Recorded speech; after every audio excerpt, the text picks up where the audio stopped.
Amigas, amigos, ¿cómo están ustedes? Mucho gusto en saludarles en un programa más de nuestra serie para TV Más, Radio Televisión de Veracruz. Muchas gracias. Nuestro programa Sopa de Letras, nuestra sección. Y saludo con mucho afecto a mi querida amiga Juanita Robles. Juanita, mucho gusto, buenos días, ¿cómo le va? El gusto es para mí, don Jorge, me va muy bien afortunadamente y lo saludo con gusto, cariño y demás. Muchas gracias. Mucho gusto, Armando Ortiz, ¿cómo te va? ¿Cómo estás, mi querido Armando? ¿Qué tal, Jorge? Buenos días al auditorio.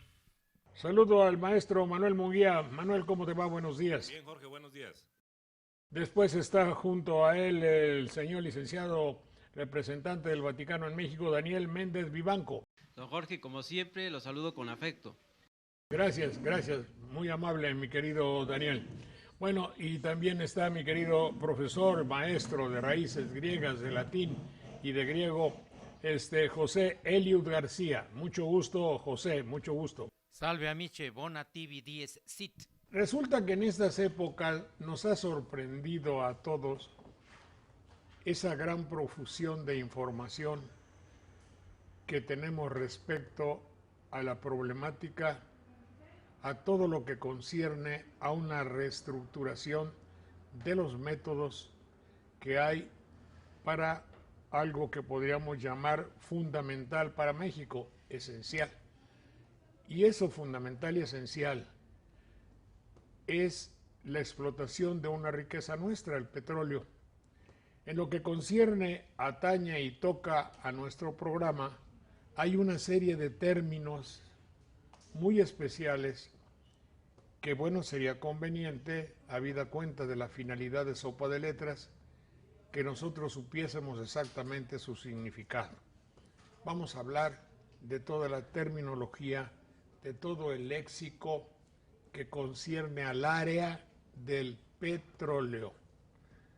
Y del petróleo con lo que está implícito en su extracción, en su elaboración, manejo, trasiego, y aquí ya hay varias palabras que habría que explicar, y desde luego su comercialización. Estamos en un mundo comercializante o comercializado, y luego en el beneficio que puede redundar para la ciudadanía, para el pueblo, para la empresa. Total que aquí llevan como 10 palabras que hay que clarificar muy bien. Porque lo que para usted es una empresa, a lo mejor para mí no. A la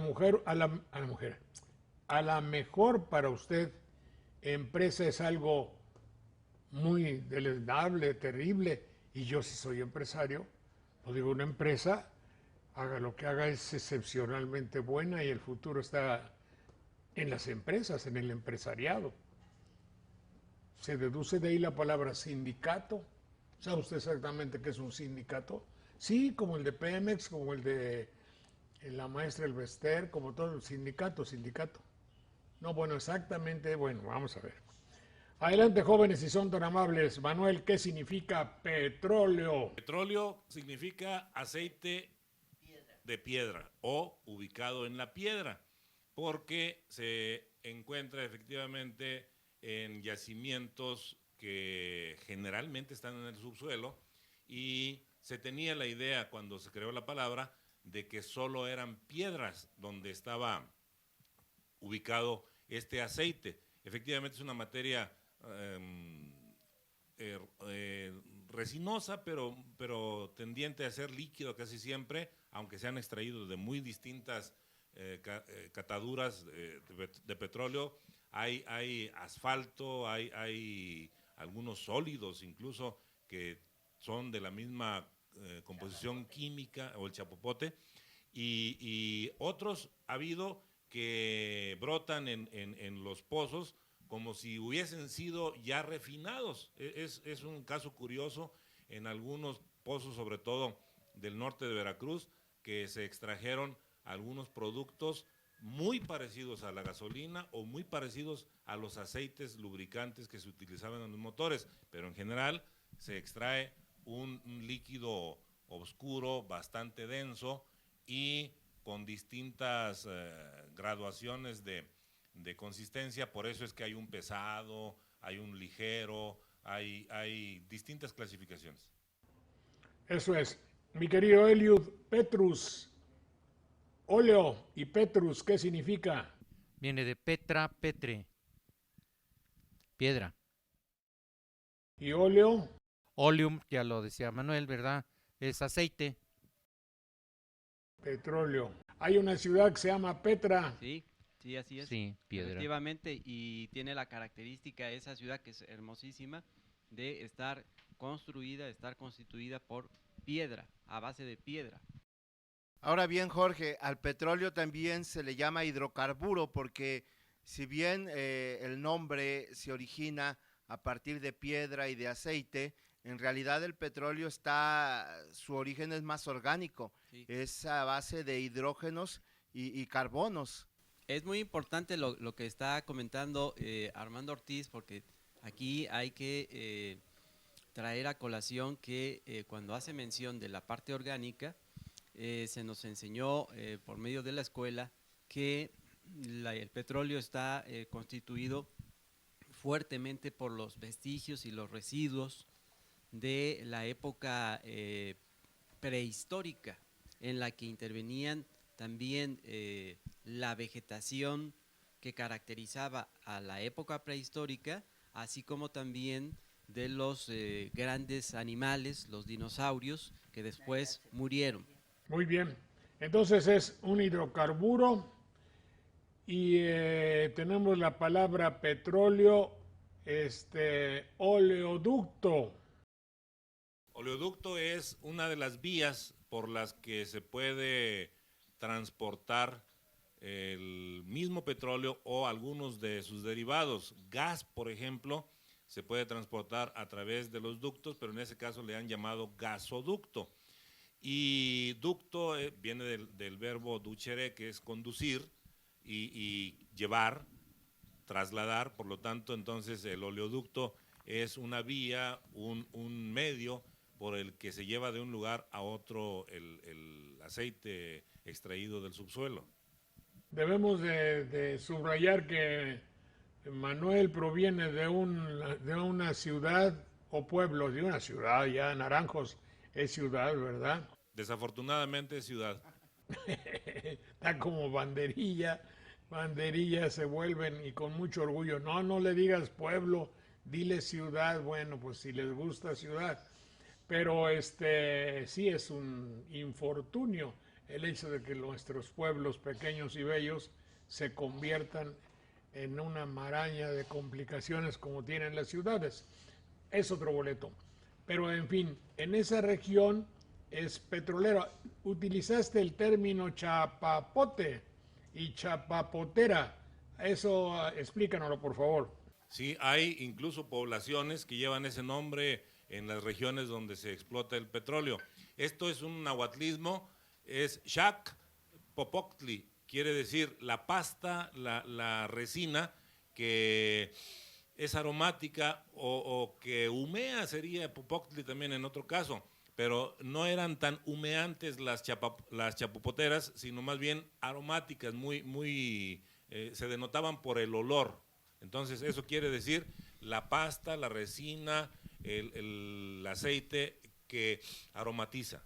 Y también de la palabra oleoducto habría que derivarlo en el prefijo óleo, que es en latín es oleum y que equivale o se traduce como aceite. En el ámbito religioso, pues existen sacramentos muy importantes como los santos óleos, la extremaunción, estos santos óleos que durante mucho tiempo se asociaron a cuando se le aplicaban a una persona que estaba ya moribunda, y que en la actualidad ha ido cambiando su uso y su concepción, porque aplicar los santos óleos no es necesariamente a una persona que está en agonía, que está muriendo, sino que es una persona que está enferma y que ejerce un efecto para mejorar por medio de el deseo espiritual, de un poder espiritual que trasciende a la persona que está enferma.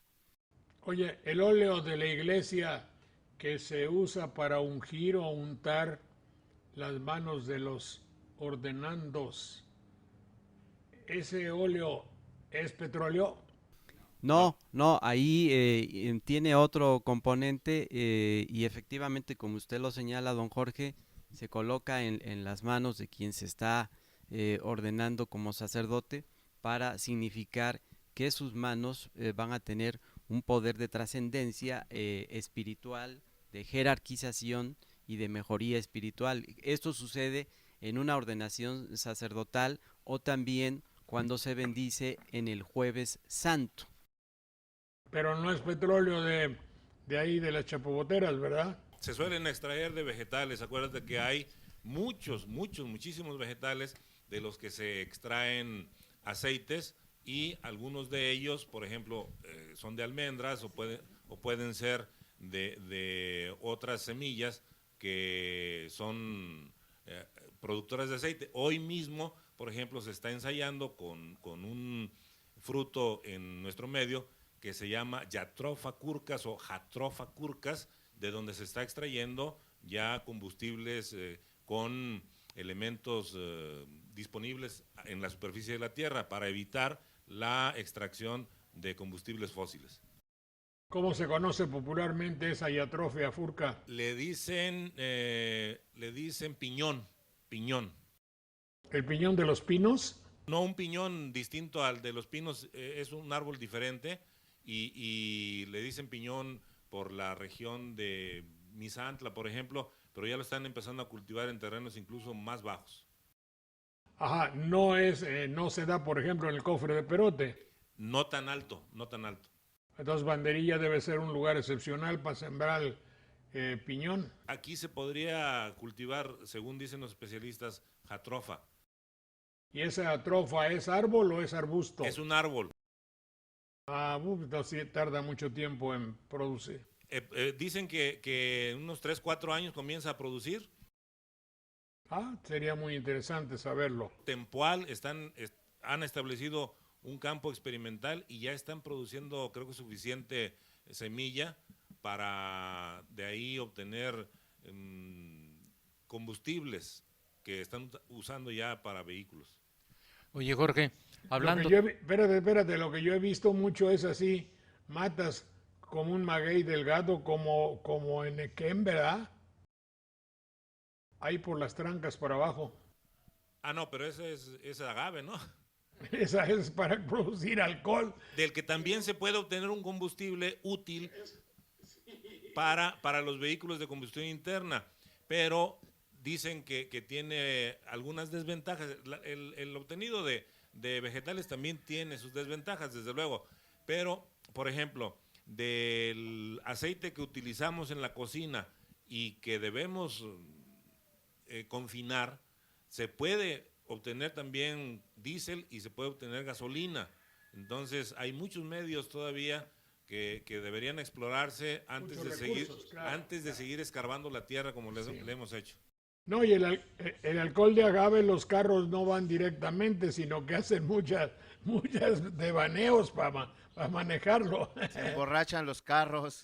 Elliot, ¿qué me decías? Sí, mira, en la antigüedad, sobre todo en aquellas regiones áridas, en Judea, por aquellos lugares, escaseaba muchísimo el agua.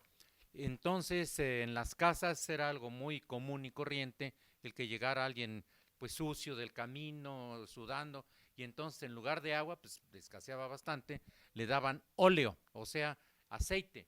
Y entonces, y el aceite, vaya que limpia mejor que el agua, Entonces se limpiaban las manos hasta la cabeza, los pies, etcétera, según fuera la importancia del visitante. Sin embargo, fíjate, en esas regiones el que quedaba limpio de las manos se decía que quedó en griego, se dice Christos, y de ahí va a derivarse la palabra Cristo, el que está limpio.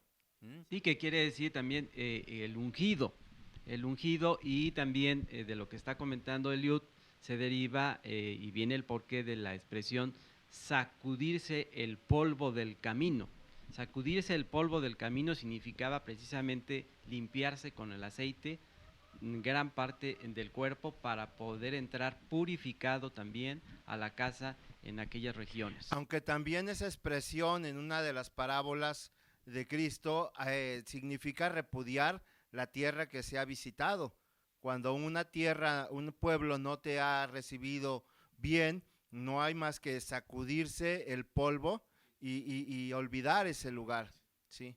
Jorge, otro punto que también habría que tomar en cuenta sobre el asunto del petróleo es el tema de los energéticos, porque cuando se habla de petróleo se está hablando de energéticos, porque el petróleo refinado da gasolinas, da diésel y da otro tipo de combustibles, pero no solamente son los combustibles los que se derivan del petróleo, hay muchos derivados del petróleo que también entran en juego en esta reforma energética que se está planteando por parte del presidente de la República.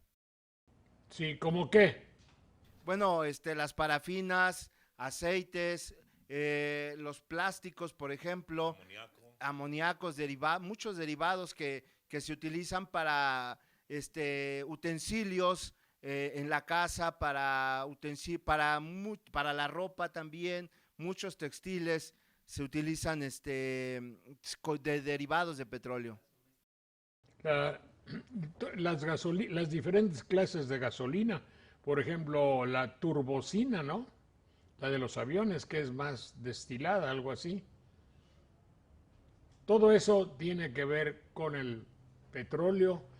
¿A ustedes les gusta el petróleo para que sea una empresa, para que sea una industria, para que sea en México una fuente de riqueza? No sé, si yo conozco en la actualidad, y ese es un ejercicio que podemos hacer, una empresa, vamos a hacer una empresa, pues pensamos en una empresa. Yo inmediatamente pienso en la fábrica de puros La Perla de Banderilla, ahí donde están ustedes. Y entonces veía yo lo que había en una empresa y en un sindicato. Yo me quedé un poco con la idea de que una empresa no tenía que ver con nada de servicio a la comunidad. En un momento más continuamos para decirle a ustedes cómo debemos llamarle exactamente o qué sería lo apropiado. En un minuto volvemos.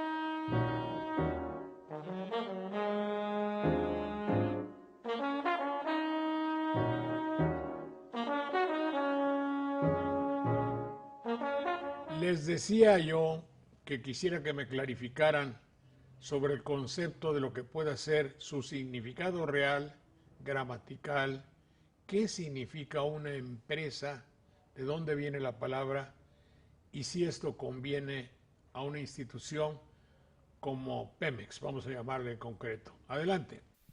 Viene del verbo prehendere, que quiere decir tomar, atrapar, agarrar, y el prefijo em, que vendría a significar unión, juntos hacer esa toma. Es decir, la empresa originalmente es una toma conjunta de una responsabilidad. Por lo tanto, no era un término peyorativo en su origen. Ya cuando evoluciona la sociedad y el capitalismo agarra los caminos que hemos observado, sobre todo en los últimos 2 siglos, ya se empieza a desdeñar un poco el término de empresa como para quejarse de algo. Es que tal actitud es una conducta empresarial, como si la conducta empresarial fuese solo encaminada al lucro. Por eso es que se comenzó a desdeñar un poco.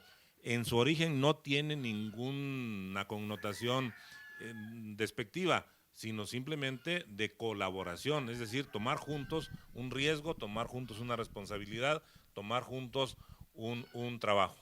Y se podría decir, Jorge, que la explotación de los hidrocarburos sí es una empresa, porque se ponen de acuerdo para lograr un mismo fin, que es precisamente sacar de la tierra estos elementos que pueden transformarse, y de la transformación de estos productos viene entonces la industria, porque industria es precisamente eso, tomar materias primas para transformarlas y lograr con ello digamos, un beneficio comercial. Y efectivamente, don Jorge, en el discurso empresarial es donde se puede ver cómo se ha ido separando de su sentido original al que aludía Manuel Munguía, la palabra empresa. Yo estoy recordando que uno de los pioneros en el discurso empresarial en México, Miguel Ángel Cornejo, con sus escuelas de excelencia, decía que la palabra empresa venía de emprendedor, de tomar la iniciativa, y lo asociaba con creatividad, ¿no? Es el discurso empresarial muy propio de ese ámbito. Claro, lamentablemente a nosotros nos han llegado los rescoldos de el significado original de las palabras y de las instituciones que dieron lugar a esas palabras. Ustedes me han enseñado a mí que, por ejemplo, un déspota no era un hijo de toda su madre, sino que era un individuo que gobernaba el despotado. Y él se le llamaba, no sé por qué, ya no me acuerdo, el déspota. ¿Qué otro había? Un sátrapa. Sátrapa. Era un individuo que dirigía o gobernaba una satrapía. Ahora, también me han enseñado, o supe, y ahora lo reconfirmo, que una empresa es algo de utilidad, que puede ser muy noble, pero lamentablemente las empresas que en la actualidad, unidas con aspectos desbocados publicitarios, hacen que yo compre imbecilidades, hacen que tenga necesidades que en realidad no tengo, hacen que yo me convierta en una máquina compradora sin necesidad. Y eso es lo que nos, un hombre que tiene desde 1950 para acá la obsesión de gran parte del mecanismo comercial de México estriba en esa lucha terrible por vender, independientemente de que con mi venta yo haga bien, mal o peor. Y formo parte, evidentemente, de una empresa. Nunca pude ser un empresario. Y cuidado que recibí todas las indicaciones para que fuese yo empresario. Mi preparación era, dice, aprende a tomar bien, juega golf, juega, ¿cómo se llama esa cosa? Judo, porque los empresarios, se firma el contrato en el golf o en el judo. Anda, ve al círculo de industriales que te inviten, habla, cómprate ropa, quítate el diente de oro, en fin, todo lo que fuese convencer para un fin estrictamente mercantil, independientemente del bien o mal que se cause con esa venta no controlada. Y se empezó a manejar todo un lenguaje, como usted bien ya lo está señalando, don Jorge, todo un lenguaje empresarial. De ahí tuvo énfasis ese asunto de los propósitos, de los objetivos, de los fines, de la calidad, de la excelencia, del rendimiento, muy propio de ese ámbito empresarial y de ese discurso empresarial, todo un lenguaje que se ha venido configurando. Sí, en esos dichos, ahorita estoy apuntando algunos. Dime. Fíjate, Jorge, que cuando hablas de eso, es muy cierto, porque existe en México lo que se llama el Consejo Coordinador Empresarial. Y si tú recuerdas, en elecciones pasadas se acusó a este Consejo Coordinador Empresarial de llevar a cabo una guerra sucia en contra de un candidato a la presidencia de la República. Y esa era una empresa, por decirlo así, sucia, que ellos estaban llevando a cabo y que los definía exactamente como son. Estaban, digamos, reunidos para un mismo fin, echar abajo la candidatura de una persona que les incomodaba. Por eso, pero eso lo ves tú, pero la realidad es que para ellos es un trabajo noble, es algo dignamente empresarial. Sacar a un peligro de México, decían ellos. Claro, obviamente, pues se dice lo que se quiera, se dice lo que se quiera, todo está justificado en aras de lo primero que yo me acuerdo, que era con invitados norteamericanos que llegaban a la empresa donde yo prestaba mis servicios, era: el tiempo es dinero. Eso se traduce todavía en la televisión en la actualidad, cuando ve usted a un meque, bueno, a un locutor que dice: oiga, señor licenciado, gracias por su tiempo. ¡Pa la madre! Es decir, usted hizo una inversión en dinero, puesto que el tiempo es dinero. Y usted me dio algo valioso. No es cierto, ya quiero que te largues. Entonces, gracias por tu tiempo. Luego llegaron otros, todavía lo dicen. Luego llegó otro que me decía: the name of the game is money. El nombre del juego es dinero. Era para vender justamente un aceite para limpiar los motores. No me acuerdo cómo se llamaba. Pero entonces yo me di cuenta, el nombre del juego es dinero. Fíjese, don Jorge, que es tan preocupante esto que estamos platicando, que hasta en el ámbito educativo lo ha tocado, ¿no? Entonces, en el discurso educativo actual se habla de manera reiterada, que ya hasta choca, la educación por competencias. Y entonces, si usted analiza eso de la educación por competencias, es un lenguaje educativo que sale íntimamente ligado del ámbito empresarial.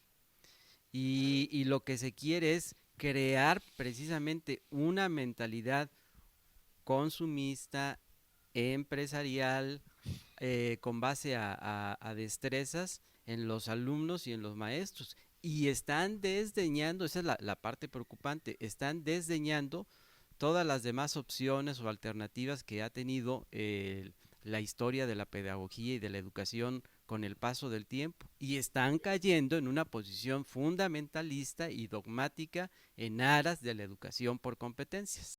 Algo le ha pasado a este país, Jorge, porque fíjate que con respecto a esto de las empresas y las industrias, hay un cuento estupendo de Bruno Traven en ese libro que se llama Canasta de Cuentos Mexicanos, que el cuento se llama Canastitas en Serie, en donde se explica bien la mentalidad que teníamos o que tenían muchos mexicanos ante el asunto de las empresas o de la fabricación en serie de productos.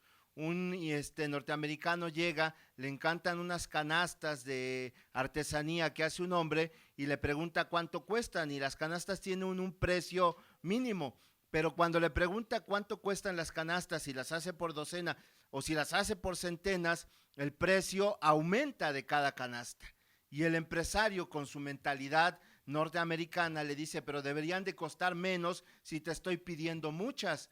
Y el mexicano, el hombre, el artesano, le dice: no, porque en cada una de ellas le tendría yo que ir imponiendo el espíritu, el trabajo, y si hago muchas, les voy a ir restando a cada una de esas canastas eso. Entonces era otra mentalidad la que se tenía en los tiempos de 1920, 1930.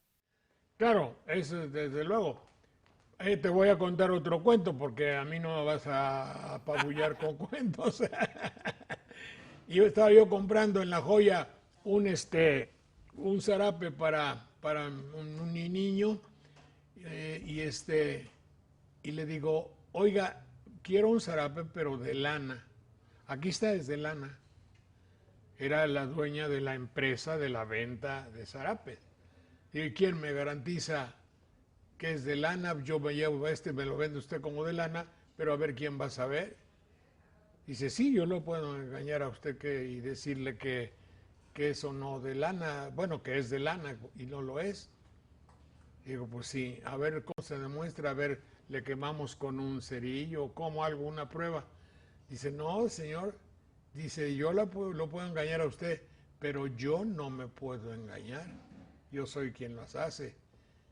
Yo me sentiría muy mal si lo engaño a usted. Fíjate, esa directora de Christian Dior o de Versace o eso, o de cualquiera de las tiendas de todo. No, pues si lo que te importa es dar pacotilla que no sirva. La señora era una noble y dignísima empresaria porque no quería engañar. Y la empresa no desdeña lo engañoso en nuestros días. Y cuando te dice un empresario, vamos a examinar costo-beneficio, es decir, ¿qué tropelías tenemos que hacer para que nuestro costo sea mínimo y nuestro beneficio máximo?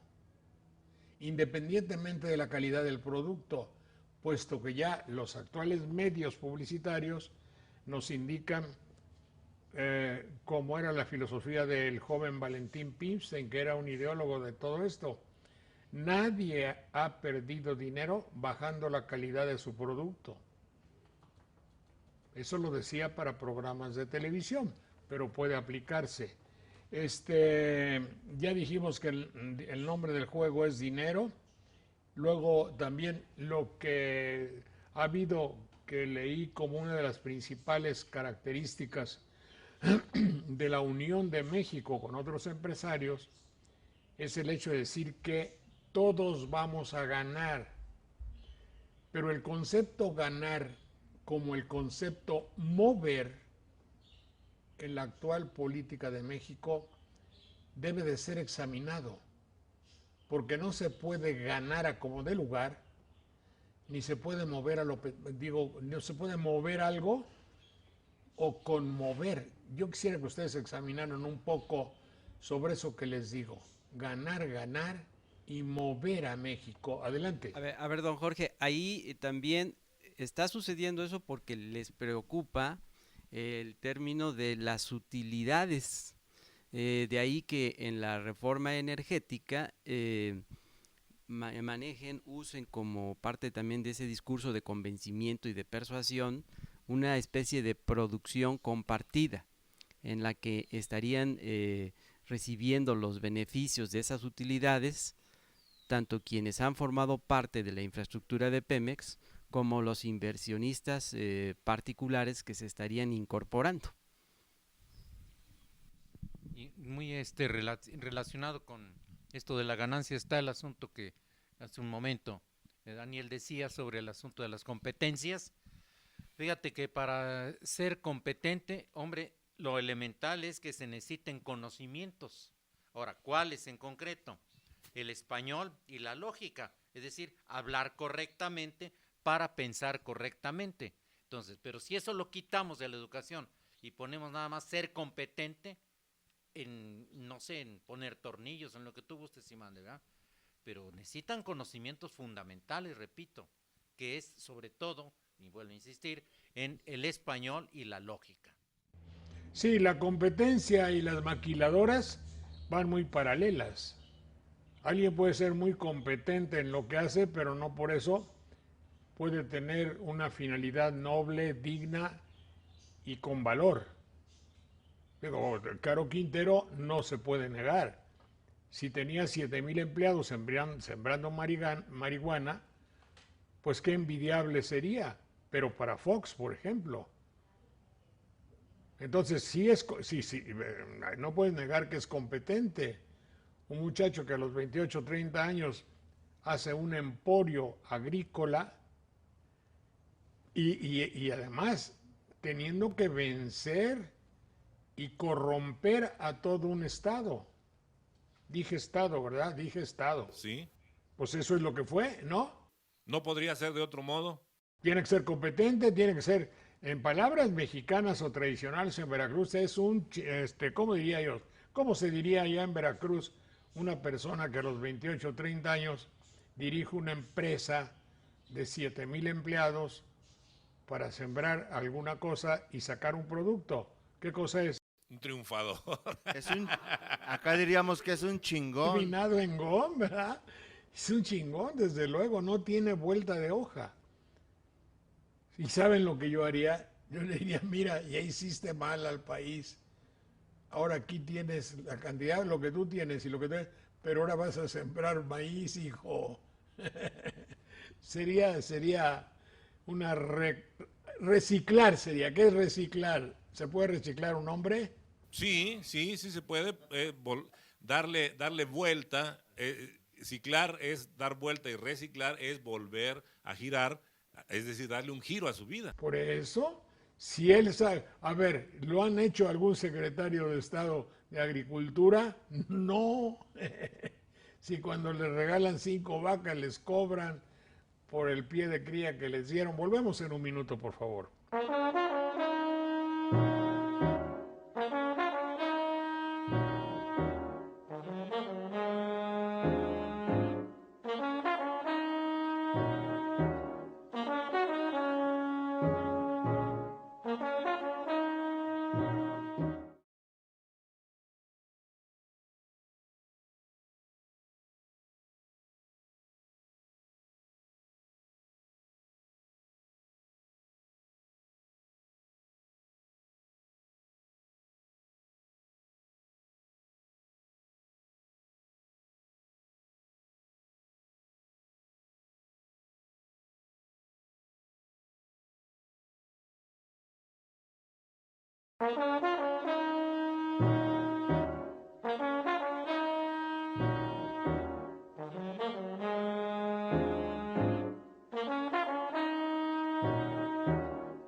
Lo que acabamos de decir en el anterior segmento se provocó un poco por la idea que yo propuse a mis queridos amigos e invitados, el hecho de decirles, oye, no me acaba de, no es que diga yo así, no me cae el 20, no me acaba de convencer el hecho de que, habida cuenta de las características de una empresa actual,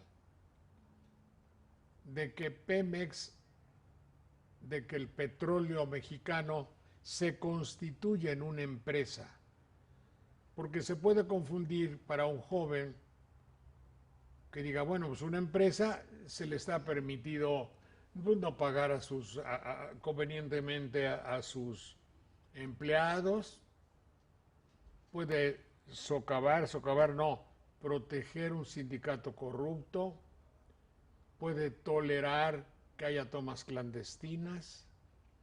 Una empresa está bien, no es que esté bien, está tolerado en México, está tolerada la corrupción dentro de un mecanismo empresarial. Terminaríamos más pronto si yo les dijese a ustedes, nómbrenme 20, no pequeñas empresas de pequeños empresarios, nómbrenme por favor 20 empresas que sean impolutas y que tengan características de nobleza, dignidad, honestidad y que en sus filas no haya corrupción. Les aseguro que les costaría trabajo y a mí también. Entonces, hagamos alguna consideración sobre el concepto de empresa.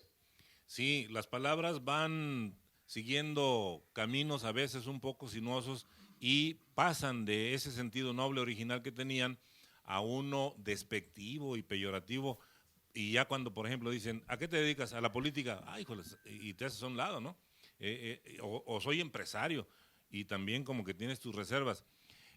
Hay empresas, por ejemplo, no porque nuestros grupos indígenas sean un dechado de virtudes, pero por ejemplo en la zona de la Sierra Norte de Puebla, hay una empresa de indígenas que se llama Tosepan Tetatanisque, que se dieron a la tarea de unir esfuerzos, es decir, de emprender algo, y que comercializan bien su café, sus textiles, ya piden precios justos para sus canastas, sombreros o lo que hagan, y ahí hay un ejemplo de cómo una empresa bien administrada y repartiendo justamente los ingresos puede funcionar en beneficio de la colectividad.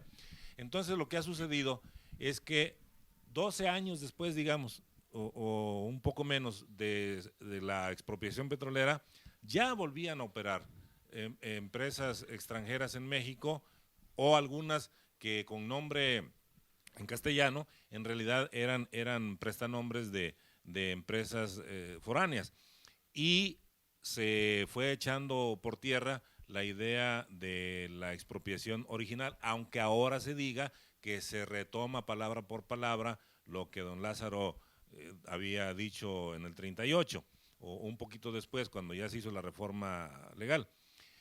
Entonces, los términos se van contaminando de la misma actitud que nosotros tenemos ante ellos, y por lo tanto hay que revisar. Las empresas que han trabajado para Pemex, pensemos en Charmex a finales de los años 40, principios de los 50, otra que se llamaba Inversiones, que tenía nombre en español, pero que era operada por extranjeros, o una que se llamó Lazo, que también operó en el rumbo de Poza Rica y Potrero del Llano. No iban a beneficiar a los trabajadores. Traían, por ejemplo, en los equipos, en las cuadrillas, un trabajador alemán, un polaco, un estadounidense y 3 mexicanos, pues ganaban más los extranjeros que los mexicanos. Es decir, ellos nunca han venido, ni siquiera los mismos empresarios mexicanos, a trabajar en beneficio de quienes les ayudan a obtener la riqueza que están buscando, sino a obtener un beneficio personal, un lucro o un beneficio particular.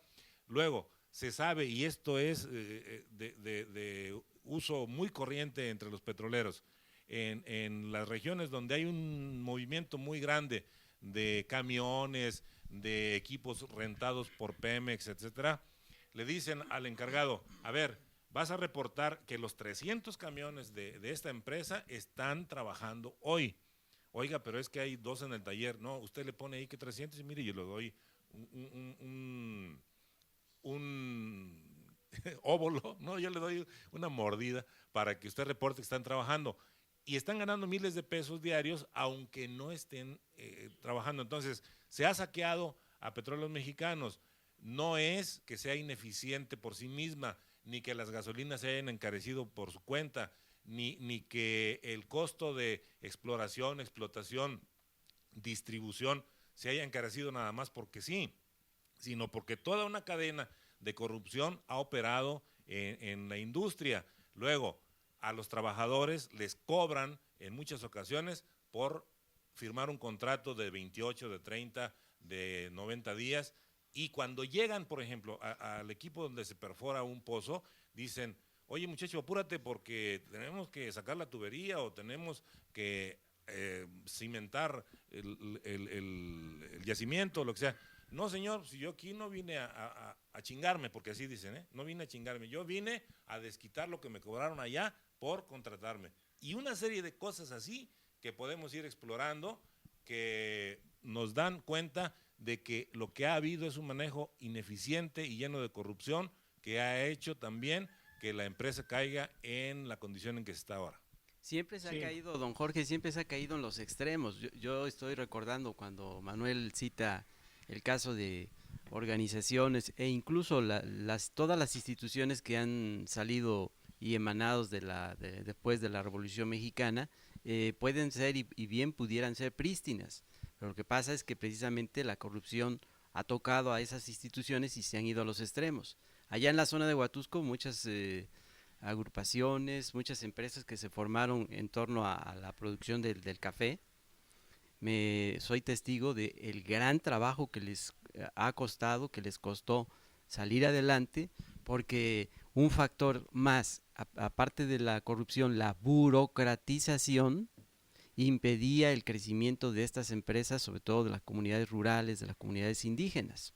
Ahora bien, en el caso de Pemex, cuando yo hago mención del que se vive en los extremos, pues el asunto del corporativismo, ¿qué ha provocado, qué ha hecho? Pues que existan sueldos estratosféricos, entonces la riqueza no está bien distribuida por esos sueldos estratosféricos, tráfico de influencias, y eso va provocando que se genere todo un círculo vicioso con todos los problemas que conlleva. Manuel puso el dedo en la llaga. Eso obviamente se me adelantó como siempre a lo que queríamos plantearles a ustedes.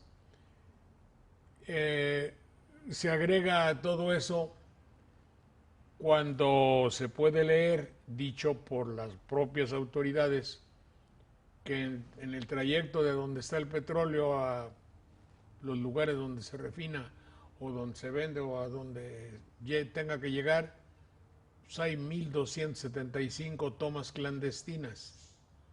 Eso no se puede mantener de una manera milagrosa o providencial, y que yo tenga que, si yo mido 1 litro de lo que me venden, mida nada más 800 o 900 mililitros, y así por lo consecuente. Y además que esto me sucedió, estaba en Jalapa y no me acuerdo, ahí por el Museo de Antropología o algún lugar de esos, y vi un joven muy fuerte, lleno de vitalidad, deportista, y le pregunté qué hacía. Dice, pues ahorita yo estoy ya arreglando mi jubilación de Pemex. ¿Cómo jubilación? ¿Darás tu entrada a Pemex? No, se estaba jubilando cuando muchos hombres empiezan a trabajar, él ya estaba tramitando su jubilación. Entonces, díganme ustedes exactamente si han escuchado en todos estos procesos el capítulo relacionado con el combate a la corrupción. Y de paso, díganme qué es corrupción. Pero mira, previamente a esto yo me hago esta pregunta que va relacionada también. Me pregunto, ¿el petróleo es en verdad nuestro o de un grupúsculo? Me suena también a que ganó México. No es cierto, yo no gané nada, ni siquiera el que va, porque se perdió y invirtió no sé qué tanto y ese día no comieron sus hijos con tal de ir a un partido de fútbol. Hablábamos de la palabra corrupción. Corrupción viene de ruptus, romper, cum ruptus, es decir, totalmente roto, lo que ha sido destruido o apartado de sus funciones normales está corrompido o es algo corrupto. Y efectivamente hay que recordar otros casos, y estos están documentados en el servicio médico de Pemex, por ejemplo. Hay personas que se volaron un dedo, así intencionalmente, porque decían, oye, por el meñique pagan tanto, por el anular tanto, por el medio esto, por el índice, pero por el pulgar pagan mucho, decían. Y hubo quien se lesionó a tal grado que tuvieron que amputarle el dedo para cobrar una indemnización por ese, dicen ahí, riesgo de trabajo.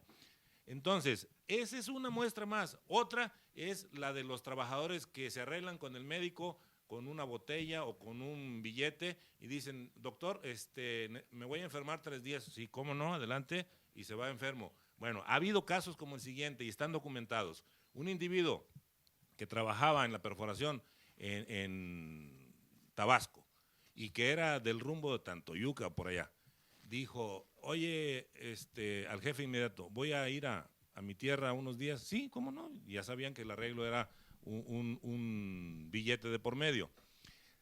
Viajó a su tierra y pasaron los días y lo seguían ahí pasando como asistente, pero por desgracia murió en el camino. Y el que le había dado el permiso no se dio cuenta hasta que le dijeron, oye, estás pasando como asistiendo al trabajo a este señor y aquí está el acta de defunción. ¿Sí?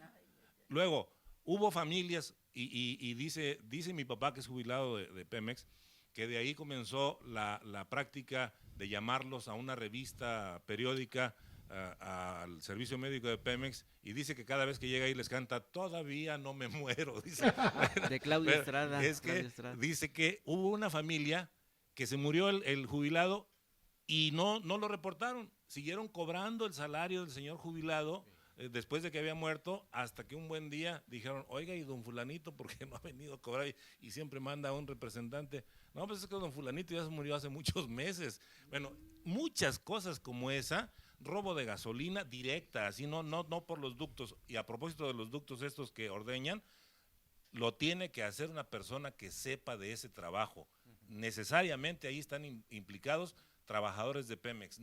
Los demás, que somos neófitos en ese asunto, no sabemos hacerlo. Lo saben hacer los técnicos de Pemex. Entonces, ahí hay que poner atención en los mismos trabajadores. Así que el saqueo viene de muchas partes, y no se diga de la dirigencia sindical, que se aprovechó de un 2% que cobraban por cada contratista que trabajaba con la empresa, de beneficios para viajes como los que ahora se acaban de anunciar, de regalías para la compra de edificios, vehículos y muchísimas actividades presuntamente deportivas a veces, que no quedaban más que en fotografías para inaugurar un campeonato que ya se desarrollaba por cuenta de los mismos jugadores, etcétera.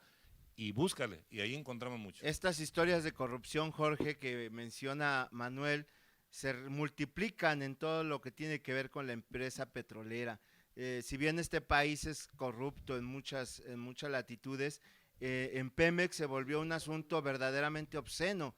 Y sin embargo, Jorge, conociendo cuál es el verdadero problema, dónde está la corrupción, en la reforma energética que tengo aquí a la vista, no hay ningún rubro que señale el abatir los estados de corrupción. No se toca al sindicato, que es uno de los grandes problemas por los cuales esta empresa es ineficiente. Tímidamente el punto número 4 dice que se mejorará la transparencia y que se procurará dar cuenta de la operación de los haberes de Pemex, pero esa es una postura tan tímida que nos deja entender que así como el IFAI ha funcionado para que sepamos de las cuentas públicas, así puede servir esta iniciativa para que sepamos todo eso que sabemos los que hemos estado cerca del desarrollo de la industria petrolera por azares de parentesco o de lo que sea, y que a mí me tocó trabajar unos 2 o 3 contratos eventuales porque era costumbre ir a trabajar en las vacaciones o lo que fuera de chamaco. Pero decían, hey muchachos, calmados, no te van a hacer un monumento. Ese tanque era un tanque enorme, dice, es chamba para una semana, ustedes lo están terminando de lavar en 2 días, por favor. Dice, no se aceleren tanto. Como tampoco, don Jorge, se ve bien, porque yo hablaba hace rato de los extremos.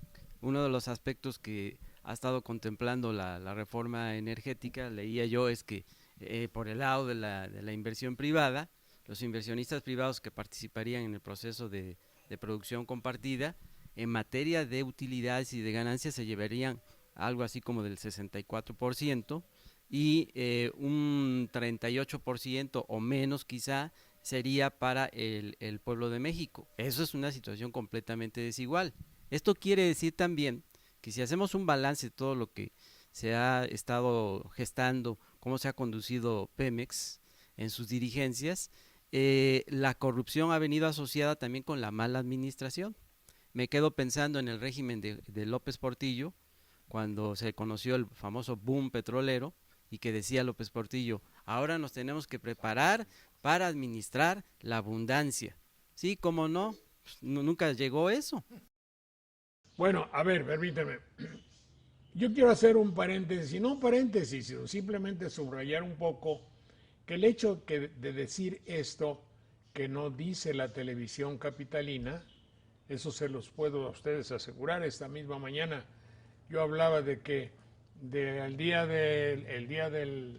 cuando el presidente salió a decir el plan de reforma petrolera, energéticos, todo un día, 24 o 48 horas, la información, la antorcha de la información para iluminar el pensamiento gubernamental y a México la llevaron esa antorcha los locutores y no hubo uno solo que pronunciara la palabra que nosotros tenemos a flor de labios. Y quiero decir, no estamos haciendo una crítica al gobierno, estamos colaborando con ellos de una u otra forma para decirles, como decía mi tío, épale, se te está pasando, se te está olvidando, no dará buen resultado, porque si algo falla y algo truena, pero si el pueblo lo sabía, hay una sabiduría íncita en el criterio popular. Íncito me lo enseñaba Ernesto de la Peña, Hay adentro del pueblo de México algo que sabe, y aunque no lo pueda decir, no lo olvida. Y no podemos pasar de una manera inadvertida en el hecho de que todas estas reformas, esfuerzos, proposiciones, todas esas cosas que se emprenden, a lo mejor no están completas por falta de un criterio que vea lo que puede perjudicar. Volvemos en un momento.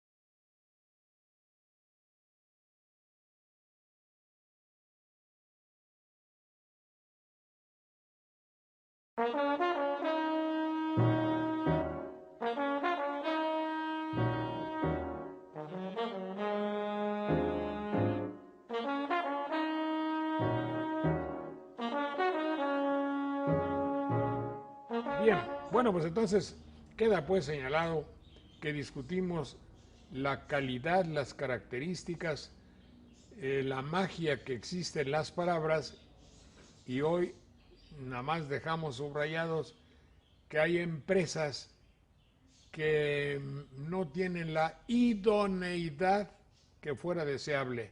¿Qué quise decir con la idoneidad? Idóneo, que quiere decir lo que se ajusta, se adecua a una condición deseada, pues. Fíjate, Jorge, que yo acabo de hacer una diferencia en un artículo entre lo que es ideal y lo que es idóneo. Y lo que es ideal de repente resulta ser lo inalcanzable, lo más apto, lo más adecuado. Lo idóneo es cuando se consiguen, digamos, con respecto a personal, a las personas más adecuadas para un fin ya predeterminado. Si tú tienes un objetivo bueno o malo, consigues a las personas idóneas, a las más adecuadas para llevar a cabo ese fin, lo que no quiere decir que sean las más ideales.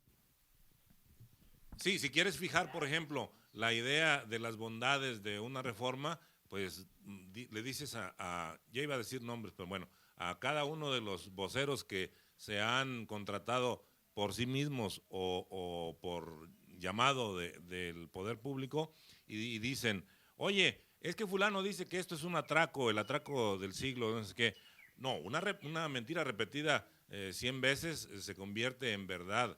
Y entonces, nada más dicho contrario sensu, una mentira repetida desde el ámbito que sea, muchas veces también parece a veces verdad, aunque no lo sea. No, sigue siendo mentira, eso es indiscutible. Respecto a lo ideal o lo idóneo, fíjate que te voy a contar una anécdota, si no se me quema la lengua. Estaba yo en Grecia y una de mi guía o mi persona que me acompañaba me llevó a un anfiteatro hermosísimo, donde desde la última fila, o así, del último lugar allá, donde correspondería a las galerías, alguien hablaba y yo hablaba en el escenario y nos escuchábamos perfectamente, sin levantar la voz. Estaba hecho y sonorizado naturalmente por los arquitectos de la antigüedad, de manera que nos oyéramos perfectamente. La belleza del lugar, lo esplendoroso de la ruina aquella y el sonido, dice, imagínese usted, aquí se cumplió en tal época, en tal fecha, el concepto de lo ideal. ¿Y qué era ese concepto de lo ideal que era? Este escenario, no me acuerdo el nombre del escenario, María Callas y Smetana dirigiendo la Sinfónica de Berlín, cantando el no sé qué de Verdi, oye, pues todo estaba hecho lo óptimo, lo mejor, y todo daba como conjunción lo ideal. Me explico, ¿no? Me gustó mucho porque ahí comencé a entender perfectamente qué cosa es el ideal de algo. Es decir, no hay mejor. Adelante, por favor. Sí, a veces la unión, como decíamos, no es precisamente para propósitos de beneficio colectivo y serán los adecuados, ¿sí? Es decir, les van a dar los resultados que buscan, pero no es que vayan a ser benéficos para otros. Usted tocaba en el segmento anterior algo muy importante que lo quiero asociar con un ejemplo en el caso del Banco Vaticano, don Jorge. A ver, ¿es una empresa o no es una empresa? Es una empresa, pero lo más curioso y lo que está lleno de contradicciones es de que como empresa se supone por donde viene o desde donde viene que debería ser prístina, debería tener esas características. Sin embargo, no es así porque observemos todo lo que ha sucedido sobre todo desde la época de Paulo VI hasta estos momentos, y lo ha acompañado a esta institución toda una cauda de corrupción, de problemas indignos a la hora de conducirse. Es cierto que no todos participan en ese ámbito de corrupción, pero al menos sus principales dirigentes sí lo han hecho.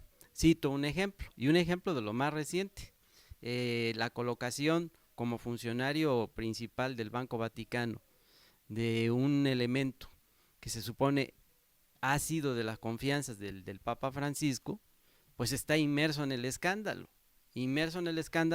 porque inmediatamente por aquí empieza su gestión, sale a flote el tráfico de influencias, sale a flote el enriquecimiento ilícito y el dinero no muy bien recibido de agentes que éticamente no merecen la atención ni la aceptación. Por tal motivo, los fines del Banco Vaticano, ahí voy nuevamente a la cuestión prístina, los fines del Banco Vaticano que deberían ser supervisar el manejo adecuado de las obras religiosas, supervisar de manera adecuada y conveniente el apoyo a las iglesias en el mundo, que se encuentran distribuidas en el mundo, pues se desdeña, sufre una distorsión por esos malos manejos. Es más, el Banco Vaticano, en esa cauda de noticias que no le favorecen, ha llegado al extremo de conducirse con una cierta autonomía en que se han pasado por encima de la propia jerarquía del sumo pontífice. Ahí está como ejemplo y como prueba el libro, que es toda una investigación acuciosa y bien fundamentada, del periodista y vaticanólogo Gianluigi Nucci. Bueno, lo que me estás diciendo es que también en San Juan Azaire, es decir, el concepto de darle supremacía a lo terrenal, a lo monetario, a la ganancia, al tiempo es dinero, aleja de las finalidades. Y ahora, visto desde otro punto de vista, hay 50% de mexicanos que necesitan y claman con los ojos angustiados para decir: Pemex, ven a ayudarnos. Te rogamos, oh señor Pemex, que traigas para el pueblo de México una sonrisa de felicidad, de alimento, de educación. Y eso no puede ser, puesto que instituciones empresariales de carácter mercantil no lo han permitido.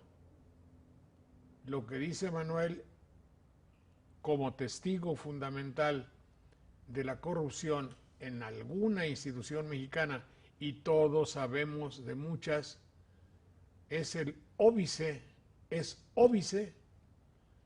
para que México no pueda emprender, ya que les gusta el término, no pueda emprender un camino ascendente de su vida.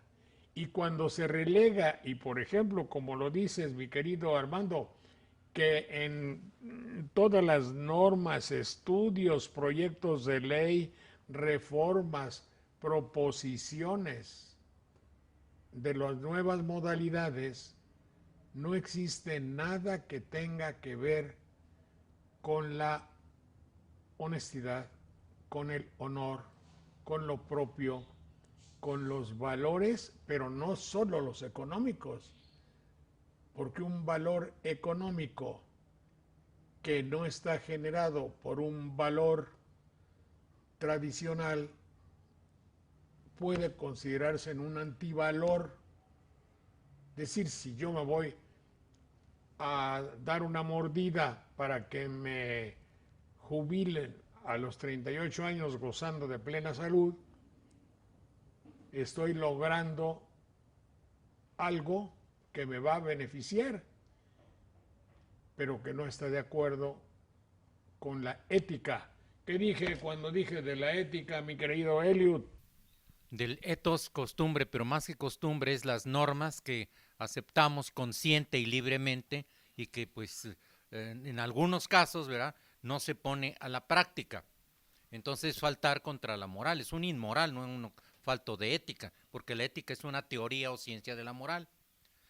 Mira, hace un rato... Manuel, entonces se puede decir que todas estas proposiciones que se emprenden en México serían, desde luego, han olvidado la ética, ¿es así o no? Un conjunto de inmoralidades, y se oye bonito, mejor que ética, es un eufemismo. Hace un rato había dicho...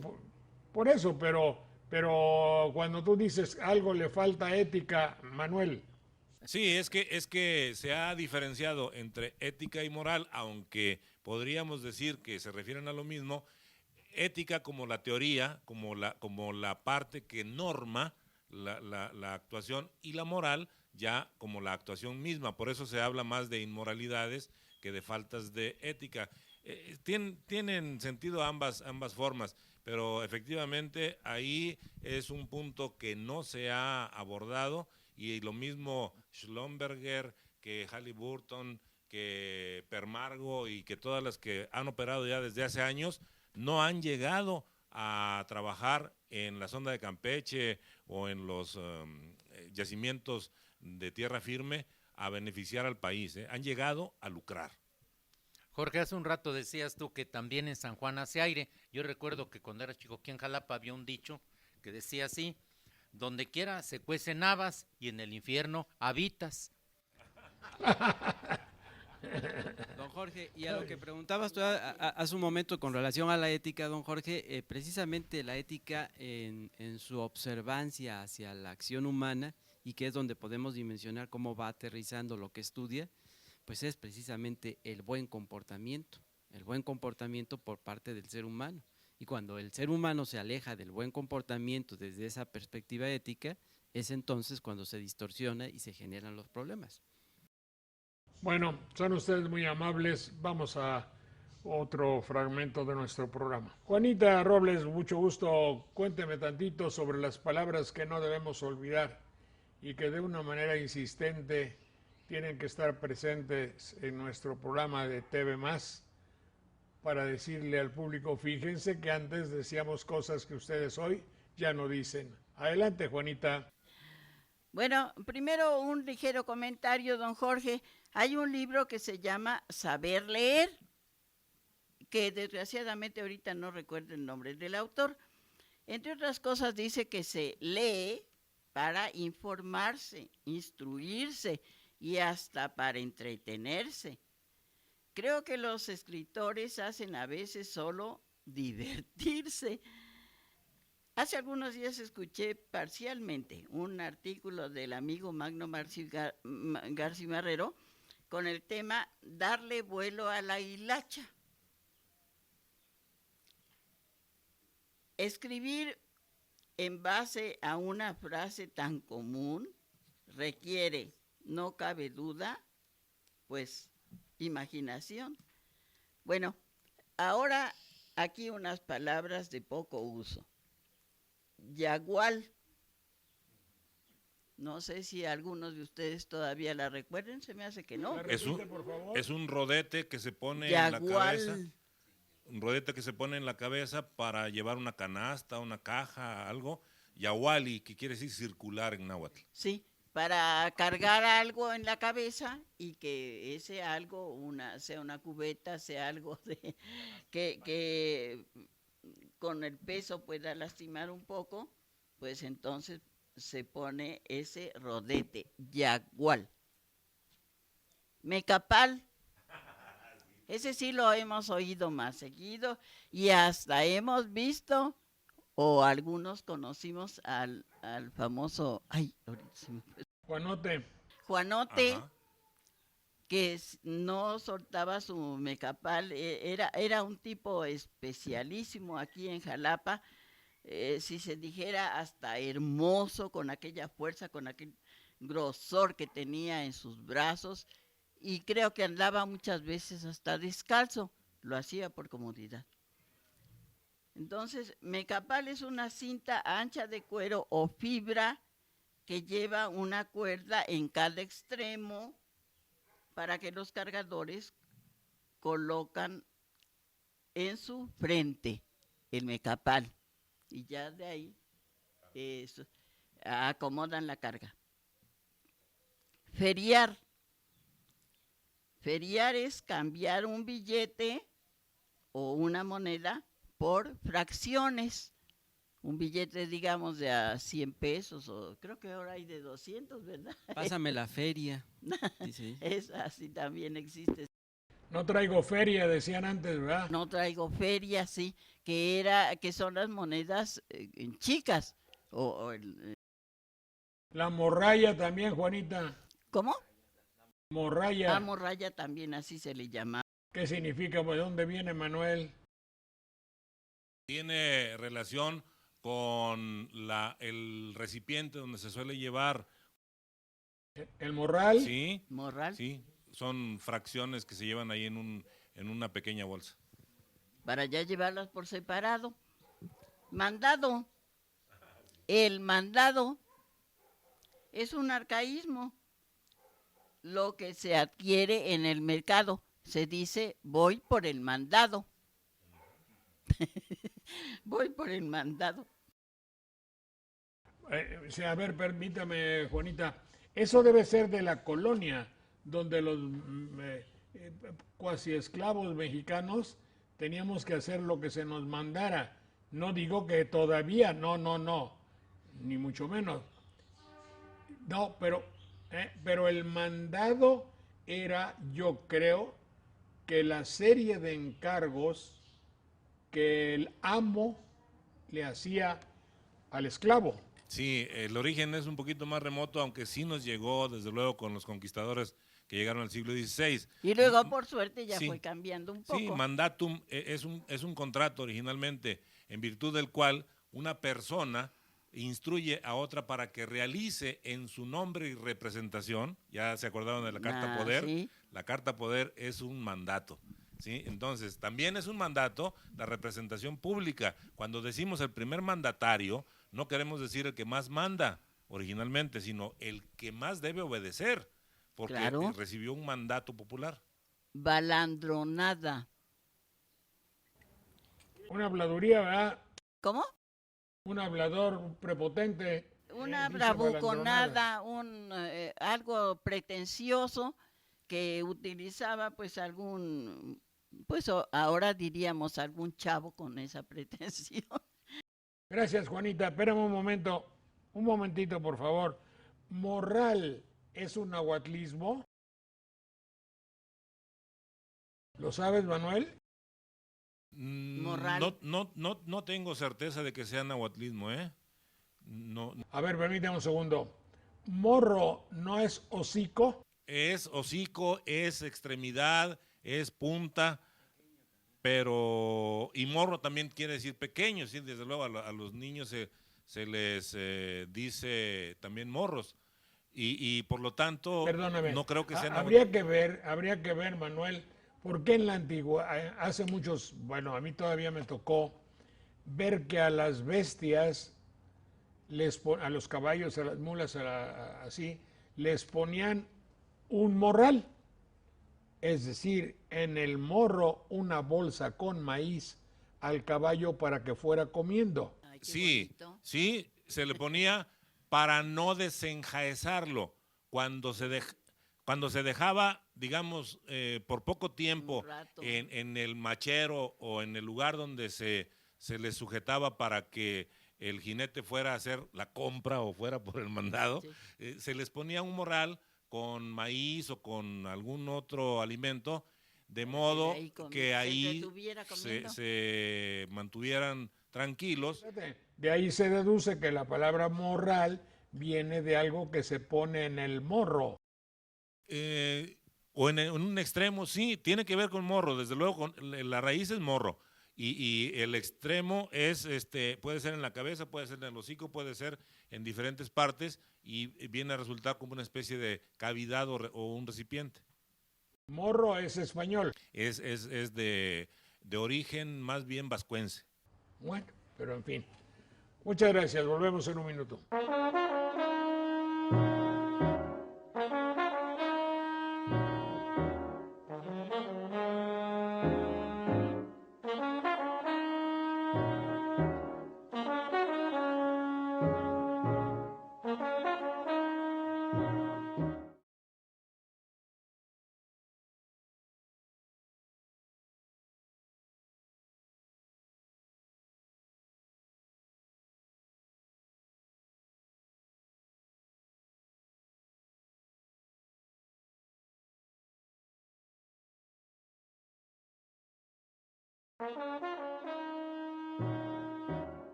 En 1938, obvio, yo era un niño.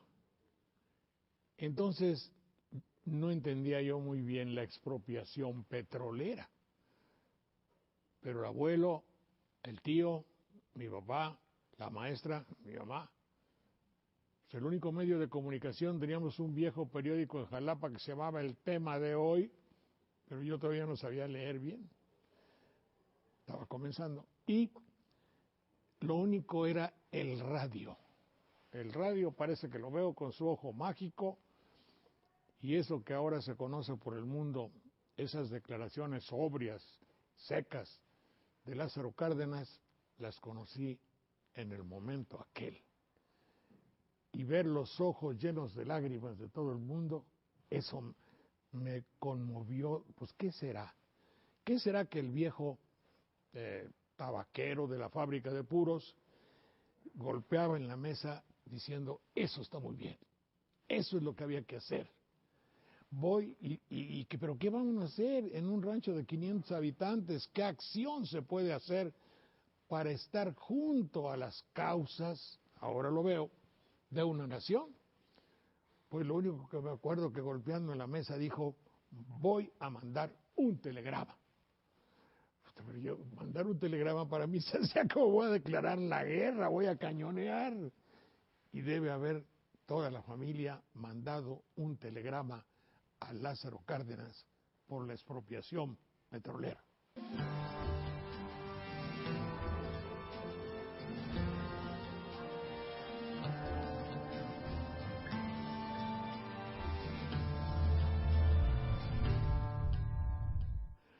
Amigas, amigos, mucho gusto en saludarles en este programa que con mucho placer y entusiasmo hacemos para Canal 11. Muchas gracias. Nos acompaña el queridísimo maestro César Garizurieta, de gran prosapia. Su padre, el tlacuache Garizurieta, forma parte del anecdotario del siglo pasado en la política, en la docencia y en la diplomacia. Gracias, César. Él hereda las condiciones del padre y es maestro universitario, profesor de amparo en la universidad y un testimonio fiel de la reciente historia de México. Muchas gracias, César. No, al contrario, muchas gracias. Está también con nosotros Manuel Munguía, compañero de Sopa de Letras, lo cual significa algunas décadas, cuando niño aún llegó al programa y hoy ya perfectamente ubicado dentro de la cultura, ¿qué vamos a decir? De la filología, de las letras, del conocimiento, de la gramática, de todo lo que a mí me falta, él lo sabe. Gracias, mi querido Manuel Munguía, de Sopa de Letras, gracias que estás con nosotros. Jorge. Es de la región petrolera, también una de las causas por las cuales te invité. Y mi queridísimo Pavel Granados. Pavel, mucho gusto, gracias Jorge, que estás con nosotros. Gracias. Él hizo algo excepcional, es un investigador nato y ha hecho una obra extraordinaria para la vida y la obra de Agustín Lara junto con Guadalupe Loaesa. Conoce, obviamente, todo el movimiento musical de México. Quien conoce la música de México, podríamos decir que conoce gran parte de la historia de nuestro país. Pues yo creo que sí, porque está reflejado todo. Claro, está reflejado en la música y más cuando los medios de comunicación no lo habían deformado todo, tanto, ¿verdad? En aquella época la comunicación era por la música. Le decía a mis amigos de Canal 11 que recientemente, ya hace como 6 o 7 años, hicimos en nuestra estación hermana y fraterna Radio Televisión de Veracruz una nostalgia musical del petróleo. ¿Qué significaba eso? Pues eso que decimos, oye, en aquella época se cantaba a las cosas de México, se cantaba lo que acontecía, un modo de comunicar eran las canciones, no eran los noticieros, eran las canciones, de ahí el corrido. Y el fenómeno extraordinario y el hecho verdaderamente fuera de serie de la expropiación petrolera, pues tocaba las fibras más sensibles del mexicano, recuperábamos algo nuestro que estaba perdido. Eso merece una canción y un disco. Entonces hicimos la nostalgia musical del petróleo y como pudimos, que no es tan fácil, investigamos un poco acerca de qué canciones se habían cantado y cómo había estado, qué hicieron los compositores. Muchos de los compositores eran sensibles, pero no los compositores de la sociedad de autores y compositores, hay que decirlo, ni los comerciales, era el pueblo quien hacía los corridos y las canciones y las narraciones y la bola, que era una especie de composición muy compleja y bellísima. Si les parece a ustedes, escuchamos una primera parte y a ver si tú te acuerdas. Sí, como no me acuerdo de parte de ese canto, sí. Que sirve para dar la introducción junto con las palabras de Lázaro Cárdenas que dieron lugar a ese rescate nacional de nuestro petróleo. Es el corrido del petróleo. Escuchemos algunos acordes y a ver si nos acordamos y ojalá usted lo cantara en casa. Se expide el siguiente decreto. Artículo primero. Se declaran expropiados por causa de utilidad pública y a favor de la nación la maquinaria, instalaciones, edificios, oleoductos, refinerías, tanques de almacenamiento, vías de comunicación, carros tanques, estaciones de distribución, embarcaciones y todos los demás bienes muebles e inmuebles de propiedad de las empresas que a continuación se enuncian. Compañía Mexicana de Petróleo El Águila, Sociedad Anónima. Compañía Naviera San Cristóbal, Sociedad Anónima. Compañía Naviera San Ricardo, Sociedad Anónima. Huasteca Petroleum Company. Sinclair Pierce Oil Company. Richmond Petroleum Company.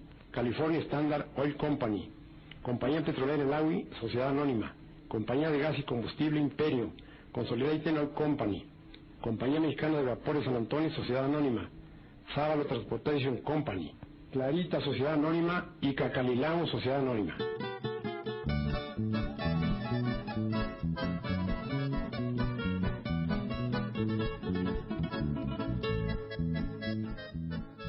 Se fueron ya muy lejos los grandes poderosos que nuestras lindas tierras vinieron a explotar. Dejaron ya los campos, los tanques y los pozos y el rico aceite negro que es producto nacional.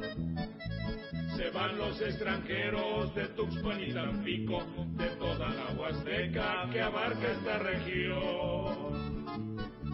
Magnates petroleros que aquí se hicieron ricos, pelaron todos gallos con la ley de expropiación.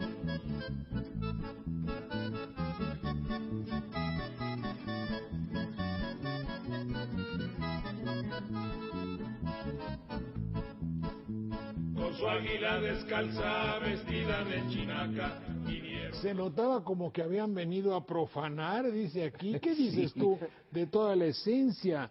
Cuando dice, ya se fueron, estemos alegres, hemos recuperado lo nuestro, se van los extranjeros de Tuxpan y Tampico.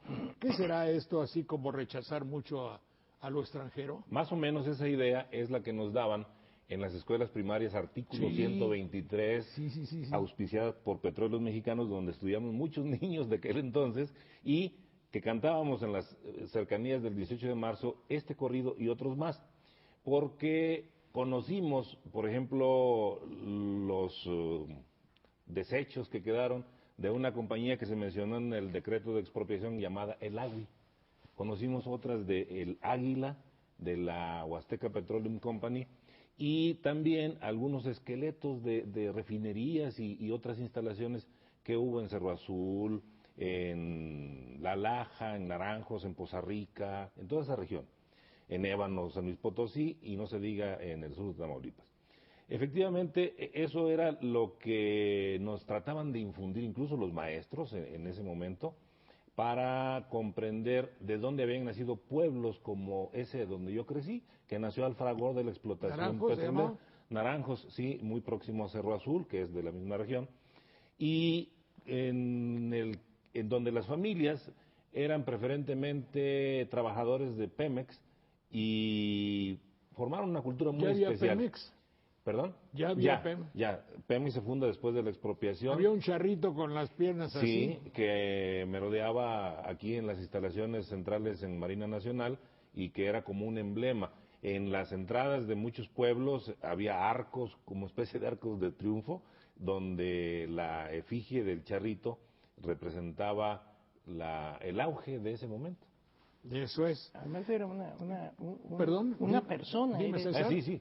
El charrito de Pemex era una persona. Yo de niño me tocó verlo con sus piernas combas. Es decir, no era un dibujo o una cosa así, era un individuo que andaba como si fuera una imagen viva de Para los psicoanalistas habrá que decir que debe tener alguna significación el hecho que el símbolo de México de compañías que obviamente no eran mexicanas, fuese algo cómico, no algo heroico, dime, con un sombrerote enorme y con las piernas chuecas, porque andaba montando a caballo y bajaba de caballo. En la realidad no usaba un sombrero del tamaño como con el que se le representaba, sí era cascorvo, pero creo que tiene también, si lo enfocamos por ese rumbo, relación con la idea que les quedó a los empresarios extranjeros cuando sobrevino la expropiación, que pensaban,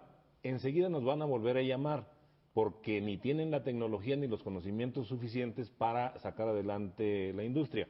Sin embargo, hay ejemplos heroicos en Poza Rica, en Ciudad Madero, en toda la Faja de Oro, de personas que habían aprendido con los alemanes, los holandeses, los británicos, los estadounidenses, que ya conocían el trabajo y fabricaron incluso en los tornos de todos estos campos las herramientas necesarias y sacaron adelante la industria.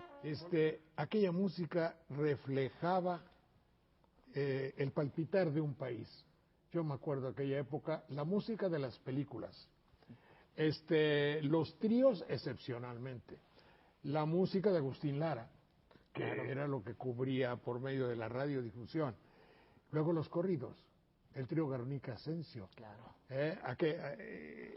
Lucha Reyes. Todo eso era la música de nuestro tiempo y reflejaban el palpitar de un país.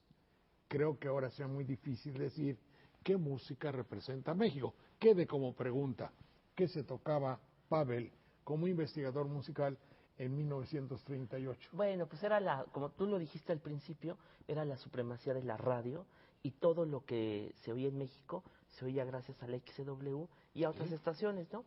Pero ahí tuvo mucho cuidado el general Cárdenas, porque junto con el general... No muchas, XB... Bueno, y locales, ¿no? Que locales, ya había bastantes. Claro. Pero el general Mújica, que era el secretario de Comunicaciones, y Lázaro Cárdenas trataron de, no sé si de legislar, pero sí hubo una... se impuso... Frenar, no. Bueno, el jazz, porque... trataron de que no se tocara, les dejaron un porcentaje de un 12-13% de tiempo al jazz, a la música extranjera, y sobre todo se trató de que se oyera música mexicana. Y fundamentalmente lo que se ayudó muchísimo, porque el general Cárdenas, en toda su gira presidencial, que fue a lo largo de 1934, contrató un mariachi, al mariachi coculense de Cirilo Marmolejo, y se lo llevó a su gira todo el año para que cantara con ellos en las giras. Claro, era un mariachi sin trompeta, eso pasó no hasta había después, trompeta. Y se les llevó, y cuando ganó la presidencia, fueron los del mariachi a verlo a Los Pinos, y le dijeron que querían trabajo, y él les dijo, claro que sí, y los contrató como trabajadores del departamento del Distrito Federal, en Garibaldi como músicos, pero contrató hasta a los niños del mariachi, o sea que les dio trabajo a niños de 12, 13 años. Para que siguieran. Y ahí se instauró pues esa tradición de que el mariachi estuviera en la plaza de Garibaldi. Algo más. Lo cual alentó para que después Silvestre Vargas y Román Palomar vinieran a la Ciudad de México con sus respectivos mariachis. Exactamente. Claro. Bueno, pues eso fue ahí. En las escuelas, nuestra querida amiga, ¿cómo se llamaba la señora Vázquez? Doña Cristina Vázquez, en sus últimos años, la invitamos al programa por conocedora de la materia musical de esta época y cantó algo verdaderamente extraño, digo yo. Si ustedes ven, puede ser una canción bélica, militar, revolucionaria, convoca campesinos, convoca a los que no tienen, a los pobres a desfilar. Ella la cantó como una canción surgida en la época de Cárdenas. Recordando lo que cantaban en la escuela, decía ella. Sí, era de la escuela. Yo quisiera algunos acordes, y tú me complementas, pero dile a nuestro público, por favor, esta clase de música bélica, bueno, como el himno nacional un poco.